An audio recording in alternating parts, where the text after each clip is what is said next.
قدرتی وسائل آپ جتنے بھی دیکھ لیں اس پہ فوج کا قبضہ ہے. ٹھیک, بلوچستان سے لے کے باجوڑ سے لے کے آتے جائیں, مامند نیپرائٹ آتا ہے, پتہ ہے آپ کو باجوڑ میں پتھر ہے نیپرائٹ, اس کا ایک ٹرک آج کل 90-95 کروڑ کا بکتا ہے.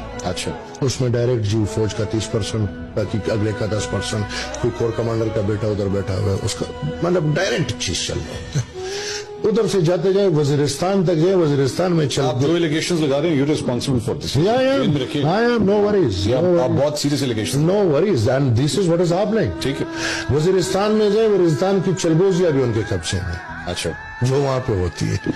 ہمارے کوہاٹ میں گیس ہے, تیل ہے, سب ان کے قبضے میں ہے. ہمارا یورینیم ہے, سب ان کے قبضے میں ہے. لائک ہمارا قدرتی وسائل سب ان کے قبضے میں.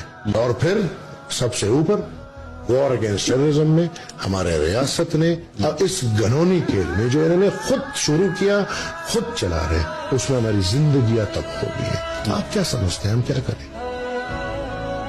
ہم بولے بھی نا, نہیں آپ بالکل بولیے, ہم آواز بھی نہ اٹھائیں, ہم جذبات بھی نہ دکھائیں.